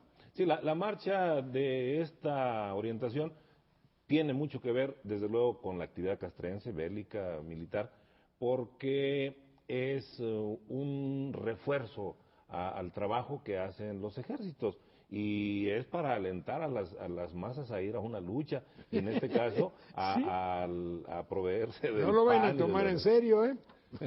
No lo es. Adelante con doña Cristina Vázquez, ¿verdad? Que paz descanse. Adelante.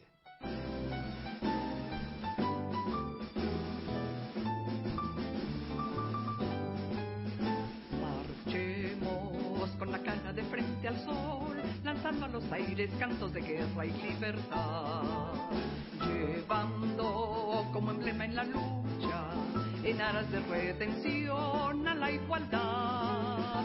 Soldados con obreros unidos van, llevando en sus filas al campesino por igual. En sus caras reflejan el contento de su alma, cuando van a luchar por el ideal de la igualdad. De lejos ya se ve de la guerra el horrible resplandor, y se oye con horror de las bocas del cañón en su tenaz contestación. Recientemente digo, porque de 1938, en esa vorágine y sucesión de líderes petroleros, hay una canción hecha a un líder, ¿verdad? Sí, muchas de ellas, pero por ejemplo, esta que elogia a la región sur de Tamaulipas, donde se instaló una refinería que adquirió mucho renombre y donde el sindicato petrolero también sentó sus huestes. Bueno, a mí me prometió, pero ya no hubo tiempo porque había que hacer este programa esta semana. Joaquín Hernández Galicia dice, tengo muchos corridos que me hicieron. Y yo no sé si este que se llama El Maderense se le hicieron ahí a él o a alguno de sus... En general, al trabajador petrolero, describe un poco también el paisaje de Tampico, Ciudad Madero, que son una conurbación. Lo que hay que ver en esta canción, que obviamente yo no sé el autor, es su corte musical tan bello, tan penetrante y tan hermoso. Adelante con El Maderense. Yo soy de Ciudad Madero, soy maderense y soy vecino del mar. La brisa me da de frente, la brisa me da de frente cuando me pongo a cantar.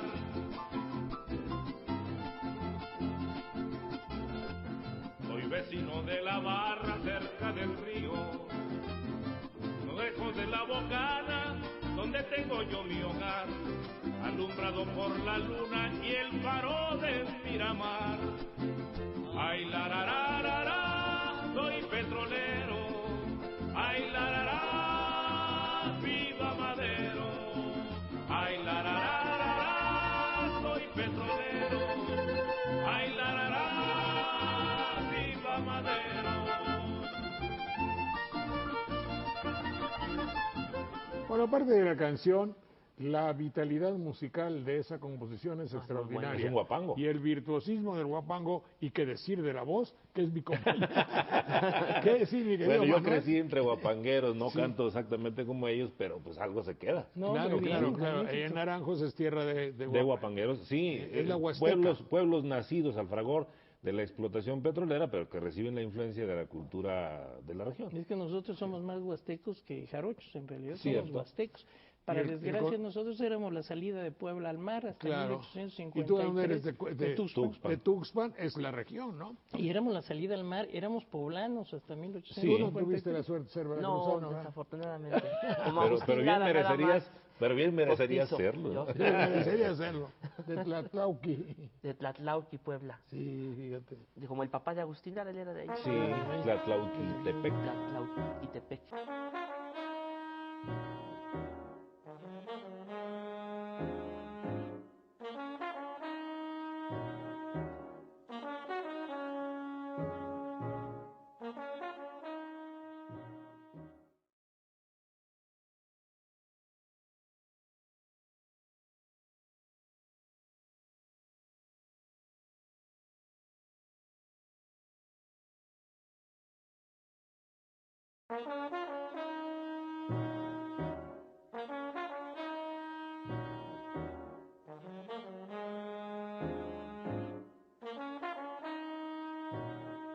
Bueno, esta canción que tuvo la gentileza de cantar mi querida Cristina Vázquez, me da mucha pena recordarla porque era una maestra con la abnegación natural de la maestra provinciana. Es decir, su finalidad no eran ni los sindicatos, ni decir la vida familiar, sino entregada a la enseñanza como una misión. Entonces le dio mucho gusto, porque ella ya grande y un poco enferma, yo la invité para que nos cantara canciones de la época petrolera que se ve que conocía y sentía. Entonces cuando oí la colecta dije, oye, esta canción tiene muchísimo de belleza espiritual, aparte de sus excelencias como corrido. Y me encontré, y me lo afirmó, y como tal lo digo, a Antonio Abitia, que es investigador musical, me dijo, yo le puse la música. Se comprende que esta canción se perdió o queda por ahí, o que él la tomó en una especie de poema y le puso la música. Yo les he pedido a mis amigos de Canal 11 que a ver si hay la posibilidad, porque es el hecho de que había que colaborar para pagar la deuda. Y claro, no es lo mismo si va a colaborar un magnate de la revista Forbes o si un peón de su raya va a dar un óbolo, que así le llamaban, o aportación, ¿verdad? Las cantidades son diversas. Y aquí se ve, evidentemente, esto sucedió. Esto no es más que el reflejo de una realidad. Había que colaborar para pagar la deuda. Esos telegramas que mencionaste hace un momento eran frecuentemente giros telegráficos que enviaron los que no pudieron venir a la Ciudad de México, pero algunos otros llegaron hasta acá con sus joyas, sus gallinas y muchos otros bienes. Sí. Adelante, la colecta.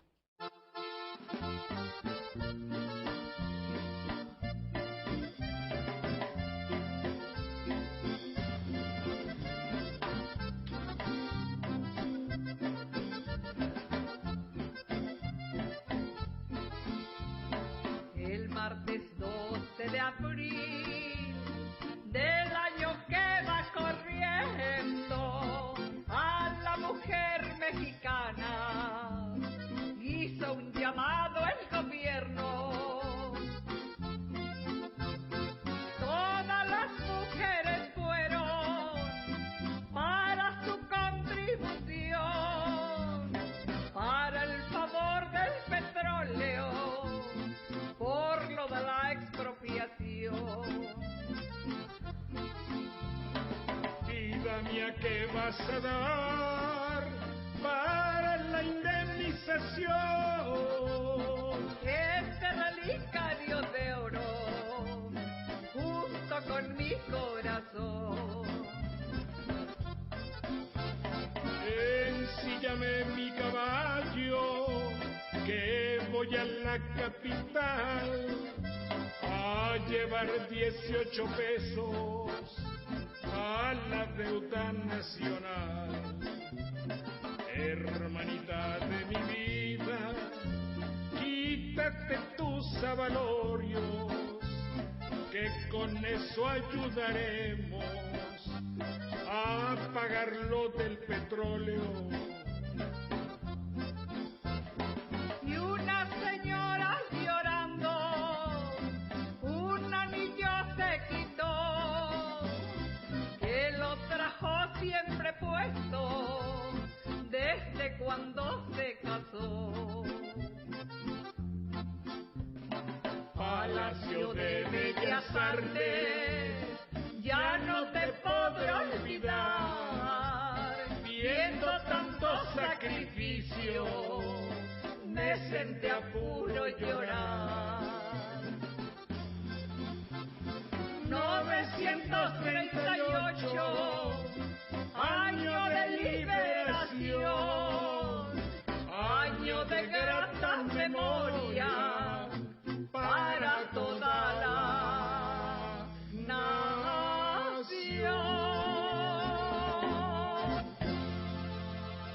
Creo que sea un hermosísimo poema. Sí, y muy propio emotivo, del ¿no? romance y del corrido, que es la narración de los acontecimientos. Pero eso sucedió, Sí, ¿verdad? claro, eso ocurrió. Hay fotografías, hay películas y hay narraciones de personas que vivieron en esa época. Y a propósito de narraciones que se refieren a eso y a momentos anteriores, hay que recomendar la lectura de Los Veneros del Diablo, de un guatemalteco llamado Jorge García Granados. Otra novela, otro libro llamado Dogeni el Cruel, que habla de un gambusino que vino después a explotar el petróleo a la Huasteca, de Gabriel Antonio Menéndez, y La Rosa Blanca de Beethoven. Existe el corrido de Cárdenas. Ese corrido de Cárdenas pues llegó de todos nuestros amigos del programa de Radio Televisión de Veracruz, de La Nostalgia, y ahí lo encontramos. Tiene una particularidad, Pavel, que tiene un corito y una como proposición musical y respuesta para que la cante la gente. Óyelo porque es muy hermoso para un presidente de la República. Bueno, otros tienen otras compensaciones, no universidades extranjeras, cosas así, pero en este caso es una manifestación estrictamente popular. Adelante el corrido de Cárdenas, uno de los corridos de Cárdenas.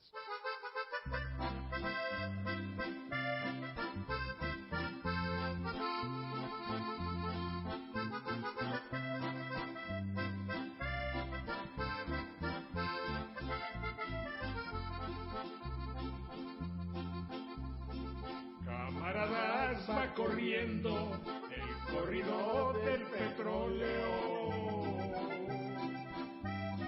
Así llegó ese gran día, el que esperábamos todos. Fecha de inmensa alegría, aquí empezando. 938 y el día 18 de marzo. Cárdenas, con los obreros, Cárdenas, con la justicia, conquistó para la patria manejar su economía.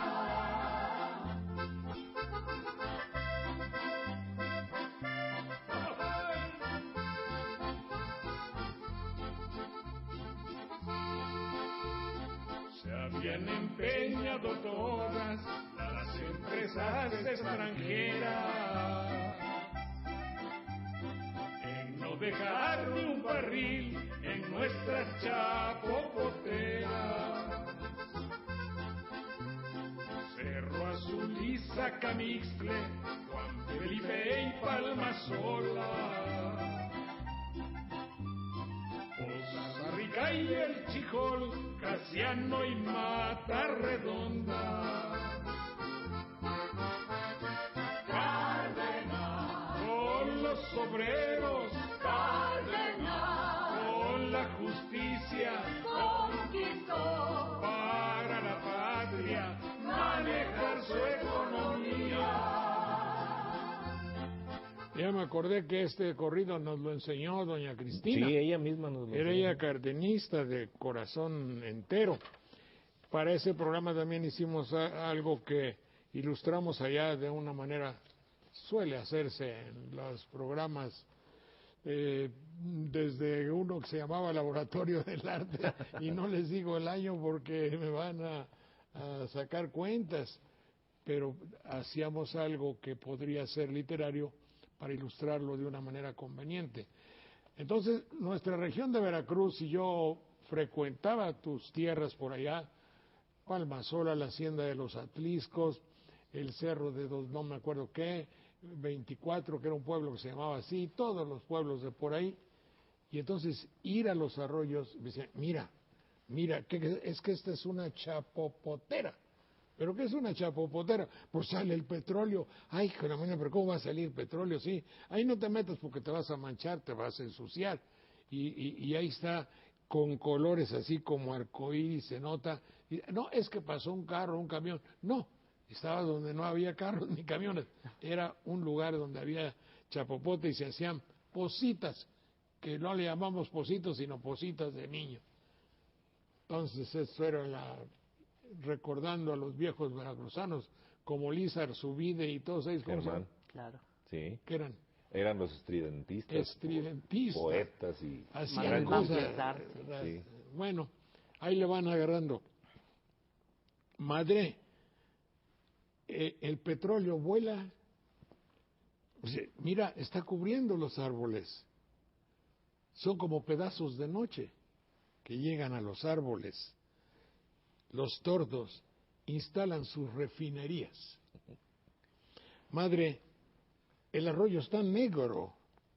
Hay flores sonriendo a la orilla del arroyo, pero el agua hace positas como espejo oscuro.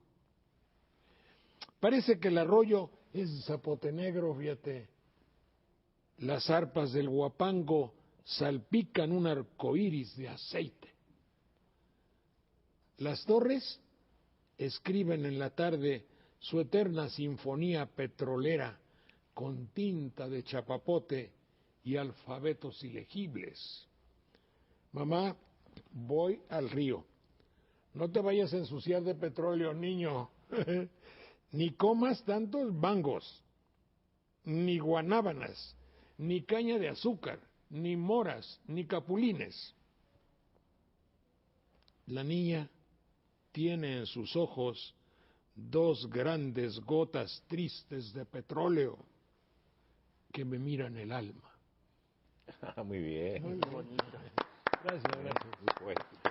Mi querido Manuel, si eres tan amable de sacar una conclusión de este nuestro ensayo, programa dedicado a una parte muy sensible que debe serlo así para todos los mexicanos. Pues desde que un geólogo mexiquense, don Ezequiel Ordóñez, les dijo a los buscadores de petróleo que sí era factible explotarlo comercialmente, comenzó buena parte de esta historia. ¿Cuándo fue eso? En 1906 o 7 más o menos, y hay una placa en un puente de un lugar que se llama San Diego de la Mar y Mamey, del municipio de Tamalín, que recuerda a don Ezequiel, porque él les dio como luz verde para entender que sí había una riqueza en el subsuelo. Después vinieron todos los contratiempos que padecieron nuestros antiguos dueños de los predios, que son bien narrados por Jorge García Granados, que fue un excelente escritor guatemalteco, cuando les decían, quiero comprarle su lote, su terreno, dice, no lo vendo, dice, se lo voy a tener que comprar a la viuda, decía.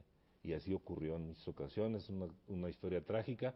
Por eso tituló él su libro Los Veneros del Diablo, para recordar un poco los versos de López Velarde.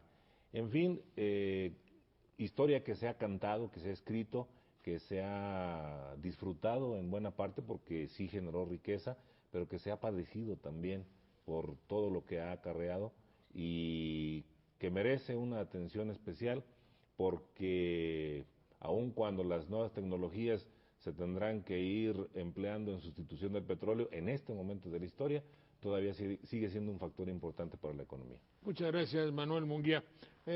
Pavel Granados, si eres tan amable. Jorge, pues creo que ha sido una lección además de patriotismo de este programa. Estoy seguro que los que estuvieron viendo este programa van a salir un poco enaltecidos porque sentí que era muy legítimo estas letras, además el hecho de que hayan sido compositores populares ha sido una refutación de unas declaraciones que dijo Vargas Llosa cuando vino a nuestro país, que el nacionalismo era el peor invento que tenía el ser humano. Pues aquí César nos acaba de dar una lección contra eso y creo yo que ha sido importantísimo, una lección musical de arte y de lo que puede hacer un país, lo cual es muy emocionante. Gracias, Pavel Granados. Mi querido César Garizurieta. Pues simplemente que notemos cómo el hecho de que haya habido un presidente que luchó por su pueblo, que luchó por su país, hace que no pueda el olvido apoderarse de él, es decir, trascendió. Ojalá los políticos actuales entiendan esto, entiendan que dinero lo pueden tener o no lo pueden tener, pero la única forma de salvarse del olvido es luchando por su país y por su pueblo. Muchas gracias, César Garizurieta, el Tlacuache 2. Y que me perdone, no tomen a mal que le digamos así, fue un apodo histórico, ¿sí o no? Así es, además, Manuel no me va a dejar mentir, pero el Tlacuache en la mitología náhuatl es el que le roba el fuego a los dioses para entregárselos al humano. Muy bien, muchas gracias. Y vamos a concluir. Quisimos en aquel programa, y está en nuestro viejo disco, ya agotado,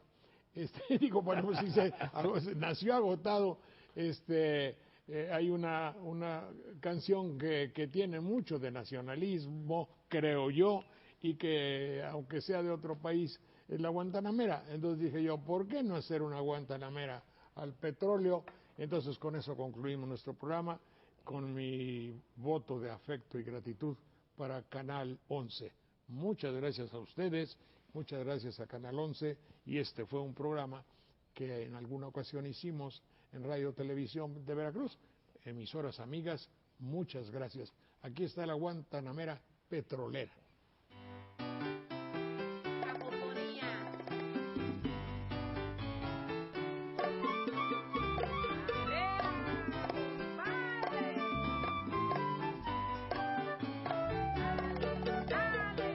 Guantanamera,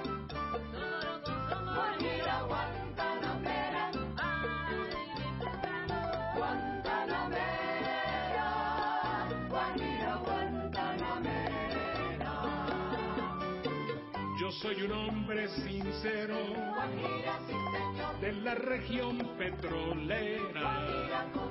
Yo soy un hombre sincero de la región petrolera. Me he convertido en guerrero